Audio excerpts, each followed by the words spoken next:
Mga Pilipino discriminated sa pangalang Pilipinas ayon sa isang mambabatas. Narito ang balita ni Jane Codnita. Ang mga unang mga community noong panahon ng Kastila ay nahahati sa 4 na klase. Mga Peninsulares, Insulares, Ilustrados, tapos yung mga Mestizo, tapos tayong mga katutubo na dito pinanganak ang tawag sa atin Indio. Sila lamang ang mga Pilipino.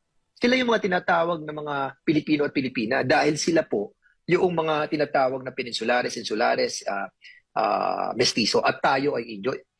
Yun lamang ay nagpapatunay na talagang tayo ay discriminated doon sa pangalang Pilipinas. It is not inclusive, never been and never will be. Ito ang ilan sa punto ni Santa Rosa City, Laguna Lone District Representative Dan Fernandez kung bakit ito nais isulong sa mababang kapulungan ng Kongreso ang pagpapalit ng kasalukuyang pangalan ng bansa.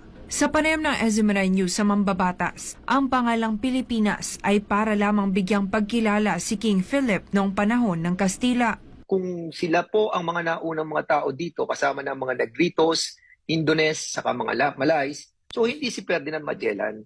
At ang katotohanan ay inalay lamang to sa pangalan ni King Philip. Kung pagbabatayan niya ang mga nakitang buto ng tao sa ilang lugar sa bansa, tulad ng sa Palawan at Cagayan, patunay ito na may mga naunang naninirahan sa bansa.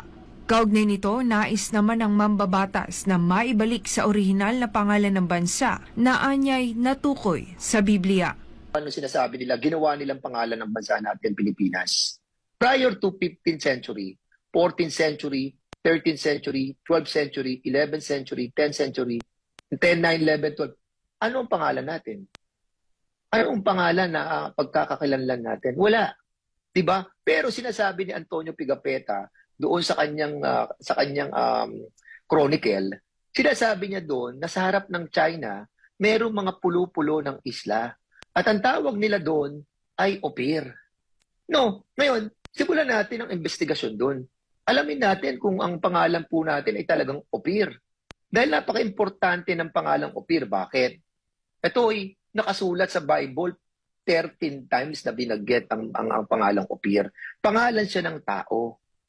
Siya'y anak nung si Joktan, na kapatid ni Peleg. Meron siyang tinatawag na genealogy. Na kung babasahin mo ang Biblia, makikita mo, eto pala yun. At ito yung magkapatid na nagkahiwalay. At dito napunta yung Joktan. At dito pinangalan yung au pair. Dahil dito, sinabi ni Fernandez na posibleng may lahi ang mga Pilipino na Hebrew. Yung au pair ay lahi ng mga Hebreo. So, kung au pair ang pangalan natin, may lahi pala tayo ng Hebreo? Hebrews pala tayo? At doon nga, nung sinaleksik ko na, nakita ko, bakit ang Mayon Volcano, Taal Volcano, Mount Banahaw, Mount Pinatubo, lahat ng mga salitang Sagada, Igorot, Ipugaw, Banahaw, lahat yun ay mga Hebrew words. Why? Doon nagsimula yung aking pagsasaliksik at inaalam ko ngayon kung bakit nga ba maraming Hebrew words dito sa Pilipinas at bakit ang ating original na lengguwahe ay yung baybayin ay katulad ng Hebrew language. Sa huli, sinabi ni Fernandez na hindi lamang siya ang nais palitan ang pangalan ng bansa na Pilipinas, kundi maging sina Pangulong Ferdinand Marcos Sr. at dating Pangulong Rodrigo Duterte. Para sa Diyos at sa Pilipinas kong mahal, Jane Codnita, SMNI News.